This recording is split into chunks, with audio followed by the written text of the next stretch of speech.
Well, I could tell you a little bit about what I know now and what I was taught. Yeah. A lot of us were brought up Catholic and religious. Right. And a lot of us went to Catholic schools.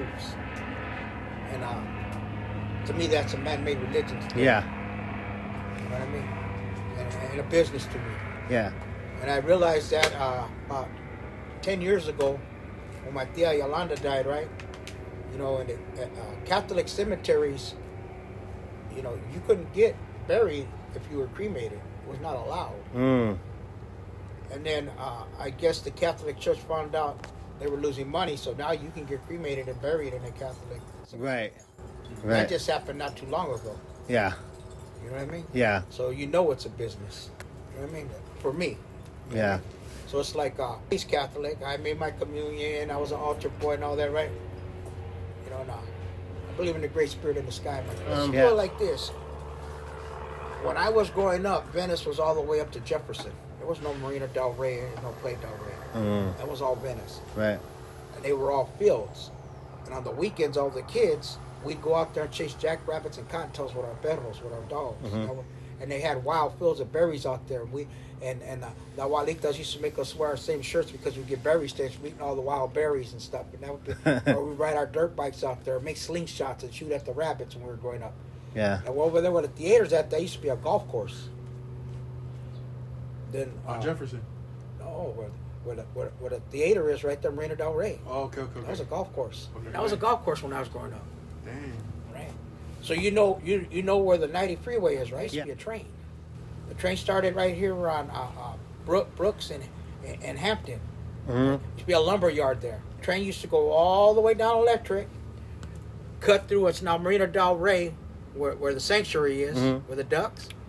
And it was, the 90 freeway, that's what they took the train out.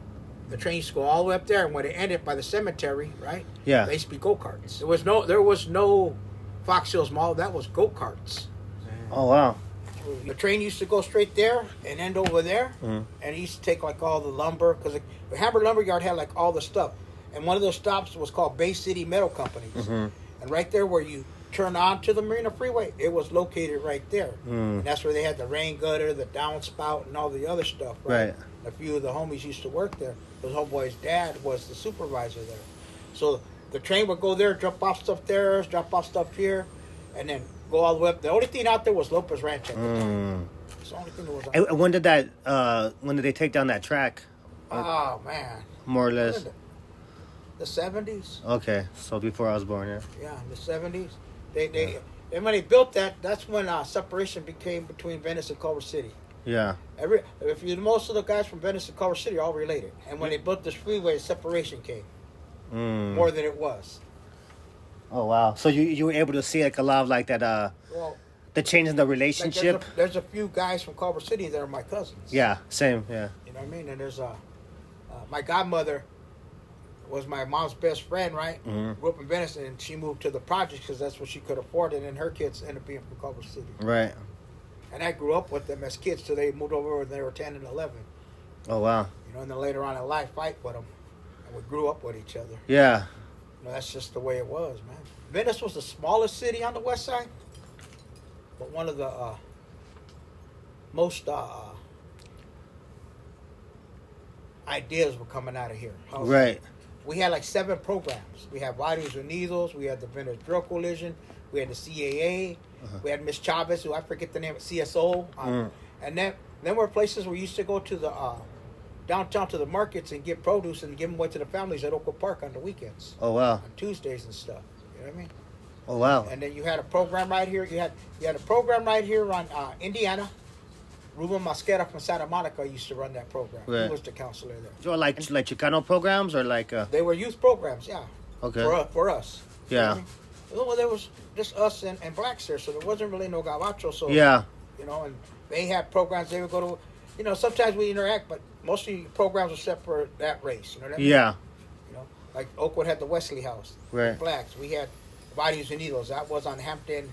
It's a coffee shop in our little taco place. That was right on Brooks in Hampton. That used to be Riders and Needles on top of it. Right. Venice Drug Coalition on the bottom. Right. Oh, wow. And then on 7th in California, that corner house, that used to be the head office of the CAA, of the drug program. Oh, wow. of the Venice Well, Road. when I was doing some of the work, helping with the save the First Baptist Church, I know a lot of the older black elders, they would say how they couldn't really go beyond certain areas of Venice because it was like once you crossed that, like you knew you weren't allowed to go out. You know what I mean? Like, was it the same for Chicanos back then too, or? It was more like this, right? It was a bunch of poor people, right? There was no ghetto. What was called poor people, huh? Yeah. Ghetto's a state of mind. Right. The real word for us, they were poor people, homes, and surviving, right? And they had programs, and they had a lot of things going on, and a lot of the Mexican women, they would get their purses snatched. Right. So that's what started the fighting. Mm. Some of the fighting. Basically. Fighting, you know what I mean? Just, Yeah. You know? Yeah. And over here, don't walk over here, you get your purse snatched. Don't go over here, they're going to jump. It just... Yeah. It wasn't like you couldn't, but you knew what could happen. Yeah. Gotcha, yeah. You know what could happen. Yeah. Like at Oakwood Park, my tío, right? And Gilbert Rodriguez used to take us to play basketball. We wouldn't go on our own because we didn't want to get beat up. Mm-hmm.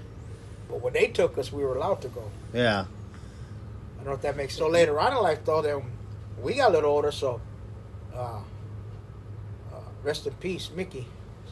He started coaching baseball at Oakwood Park. And he had Wolfie as his assistant. They started coaching baseball there, and then it became a lot different. Yeah.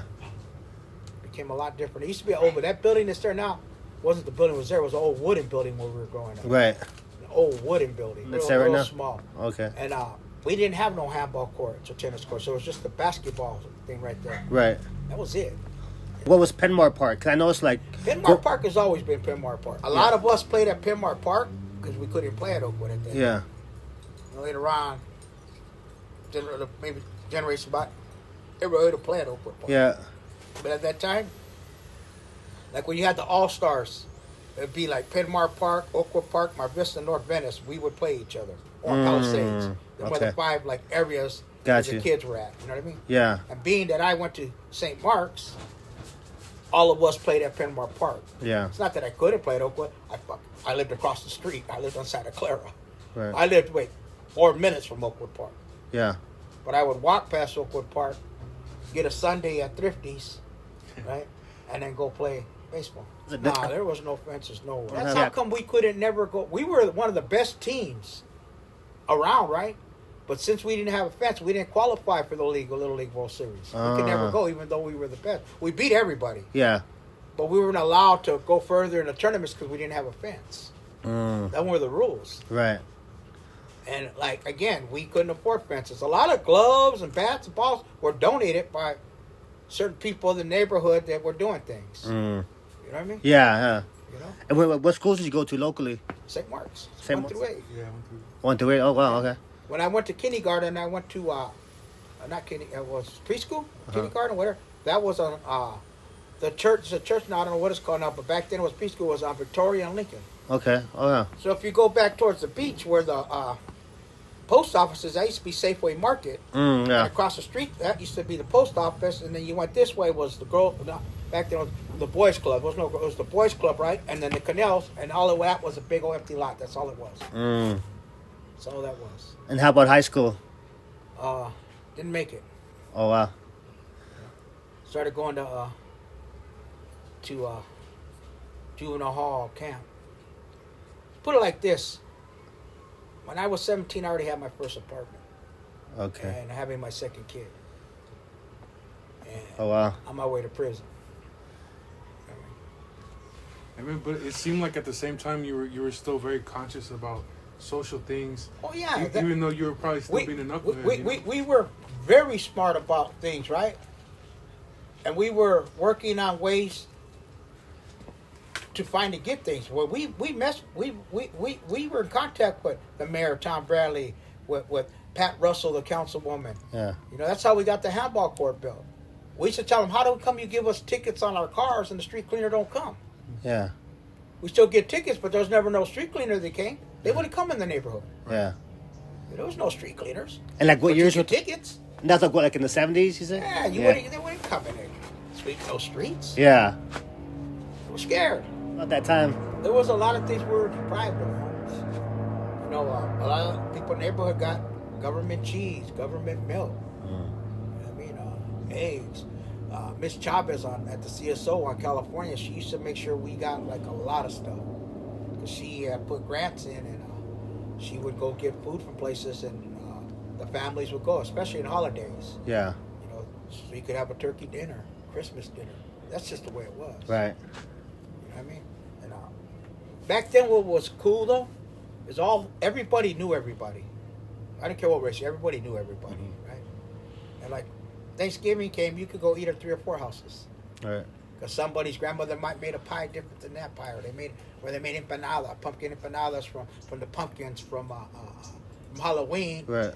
And froze the pumpkins, and came Thanksgiving, they made pumpkin empanadas. You know what I mean? Yeah. Stuff like that. What would you say what the racial makeup was in Venice around I guess 70s, right? Or Well, it's more or less. right here. Well, we call it the neighborhood. Right.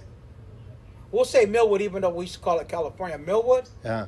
West Washington Boulevard, what they now call Abbott Kinney, right? And Rose in California, and Lincoln was the neighborhood. And it was like, you know, good 60-40 or 50-50. That's where all the blacks and Mexicans live. I feel like this. They kept us in here and contained. They knew where we're at. As long as we didn't come out of here, they were okay with doing what we did. Yeah.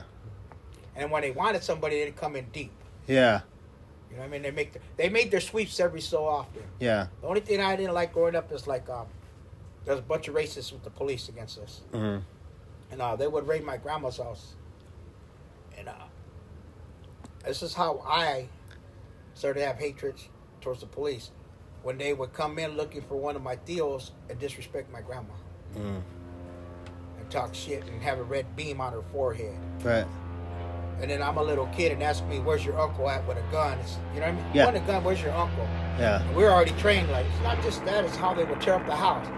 Get grandma's flour and pour it out. The sugar and pour it out. You know, they would tear the house up, man, for no reason. And if you're looking for somebody, what are you doing tearing the house up? Yeah. You didn't say you were looking for something. You said you were looking for a person. Yeah. And they tear the house up? Yeah. That was just, they just didn't like us, huh? Yeah. They just didn't like us, and they tell you. I'm growing up, they used to tell us, I got a bullet with your name. And we got one with your name, too. Oh, shit. You know, that's just the way it was. Yeah. And back then, too, like, was the police department, was it mostly whites, or? Because now they have this whole diversity program. But to me, they're all the same. Well, it's like this, right? It don't matter who's behind it. It didn't matter if they were black or Mexican. How were you acting? Yeah. There was a few, because they had a little diversity. But now, it was a lot. But you got to remember, we had, like, the Venice Police Department used to be on Venice Boulevard. Right. Before Pacific Division. Yeah. Then you had the crash unit. Community Relations Against Street Hoodlums. That was the original name of crash. They had to change it because it didn't sound politically correct. Right. Then you had the Metros. Yeah. Right? And then you had this other task force. So we had 4 divisions tearing us up. Right. And when they were doing joint things and they hit your house, they tore it up. And like, what was like the difference between some of those? Like in simple. The black and whites were regular black and whites. The Metro were like in regular narc cars that you could tell. Crash tried to come in different kind of cars, right? And the task force would drive El Caminos, electric trucks, plumbing trucks. They were all the undercovers. You know what I mean? Yeah. And it was like, you knew who they were because everybody knew who everybody was. Yeah. Who's that? They don't live here. Yeah. We knew who they were. Yeah. You know what I mean? And it was just like a game. You know what I mean? It's just like, and then, you know, when I was growing up at my grandmother's house on Santa Clara, a few of the homeboys from Venice came home from Vietnam and from prison, and I get to watch the Brown Parades. This is in the 70s. This is probably 73, 74, somewhere in there. Right. In the 60s I seen it, but this is where I got to like meet some of them. Yeah. And they were actually, when Salazar got killed, if you actually go back to the original pictures, you'll see Venice with their banner marching. Yeah. They're one of the first ones marching. Yeah. In that protest. Yeah. You know what I mean? We were well represented. Yeah, the Chicano moratorium, right? Actually, we were in contact with the guys. I forget what state it was, who was a big part of the Chicano movement. I don't know if it was New Mexico or Colorado. One of them, they got in contact with them how they were doing it over there to happen over here. They got some articles. You can look them up. Okay. Back then, there Organizations. used to be a patch with a brown fist, and it said Chicano on the top and power, and everybody had them on their. Yeah, I remember my dad had some of those. They wore them mostly on green army jackets. To be political. Right. Militant. When I was a little kid, I had a little green army jacket they got for me, and I had my little patch. Right. And then Bala, what? Bala was over the program on West Washington Boulevard. Yeah, that was another program. Yeah, because that was like part of Chicano movement too. Yeah, I was right there on Washington Boulevard. And like, what kind of work did they do? Bala was just more of Chicanos' rights. That's who was in contact with all those people. That's where like the brown berets would be. Right. You know, they were two of the homies, and they actually wrote the grants to get those places up in the funding. You know what I mean? And, but they said they were misuse of funds and try to close things down, trying to set shit up. Because it started getting... might have been true and some might not been true. You know what I mean? Yeah. It depends who you were talking to. Right. And what your reason was and what they're saying. You know what I mean? It all goes back to perspective again. Right. You know what I mean? And they were terrorizing just regular people too, man. It wasn't like a. I remember the '90s. My tia used to watch me over here in Indiana, and then the narc cars would come by and she would harass anybody. She would say, "Narcos, look down, right?" And then we weren't doing nothing, man. I was a little kid. She was my tia. She wasn't involved in nothing, and we were just regular people, and we were scared of them, man. It just. Well, everybody knew that they were terrorizers, Holmes. Yeah. You know, it's like when we were growing up, though, we didn't look at them as terrorizers. We look at them as the enemies. Right. We're men, they're men, you know. Yeah. So shit got crazy. We put it like that. You know, it's like because of. I'm gonna put it to you like this. How's this, right? About politically correct. Back then we were called those people. Well, crack cocaine hit. It wasn't just those people smoking crack cocaine. It was those people, they used to call us those people's kids were coming over here. And they don't want to call their kids those people. Now we have an epidemic. Yeah. It's not those people, no, because they don't want their kids. So the language changed. Right. The laws changed. And now political treatment centers are actually in the DMS-5 as a mental disorder. Yeah. Not before. Just let them people die. Yeah. And what happened was when we would finally find like something we were good at, and we're guilty of this, not by choice, by poverty. Yeah. And this is what it was. Every time we found something and we were doing good, for some reason the neighborhood would get flooded with drugs. Yeah. And everybody started using drugs, and everything we're doing we forgot about. Addiction is real. And it kills. Yeah. Families. That's why I wanted to ask you too, Rich, your opinion on how drugs tied in with the gentrification. Well, this is how it happened, right? Let's just put it the way my view. So, when the drugs were always here, right? That means when you got strung out or you got smoked out or whatever drug you were using, right? You had to make money to get it. So they started sending people to jail, prison, and all different kind of stuff, right? People started getting killed, you know. And there was a time when, I don't know if the law was real or they made it up, where people in Venice, they were told their kids couldn't parole to their houses, or they'd get their houses took. So they sold their houses and they moved. That was part of the gentrification in the beginning. That right there.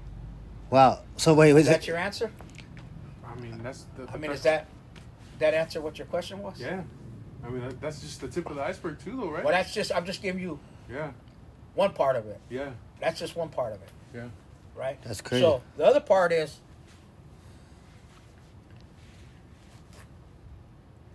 they came in and they slowly built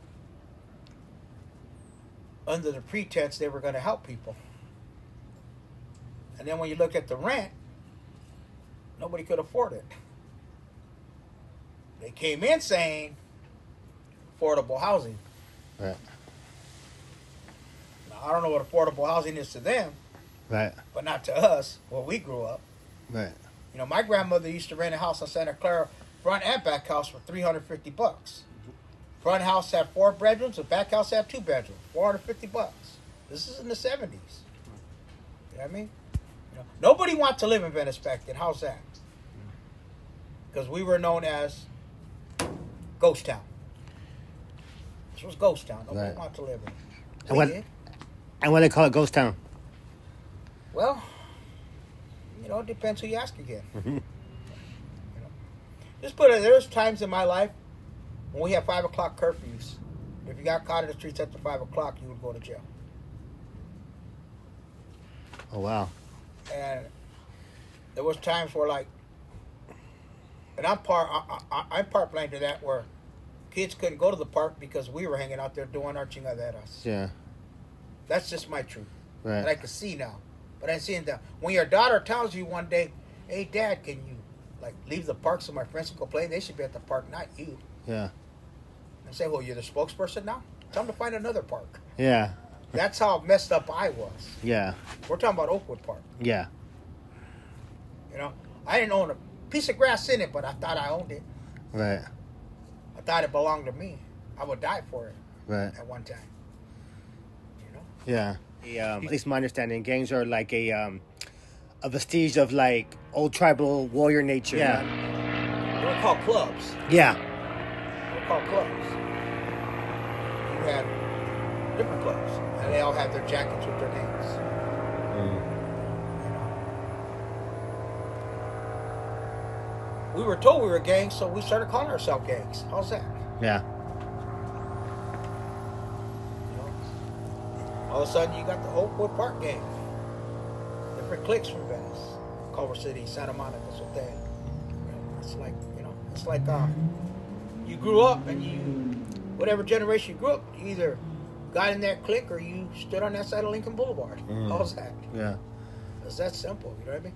It's not like you had a choice of where you lived at. Yeah. Where you lived at is who you became. Right. That's it. Point blank. Yeah. You know what I mean? And then some of the people didn't all do that, but a majority did. Right. You know what I mean? It's like poverty again, right? Yeah. Right? It's like we get to go eat McDonald's on the 1st and 15th. Mm. How's that? You know? Them was the good days, Yeah. right? The other days is frijoles, you know what I mean? Videos, arroz, on the oven, homemade tortillas. If Right. you're hungry, you eat that. If you don't eat it, you ain't hungry. Right. That's it. No, definitely. You know what I mean?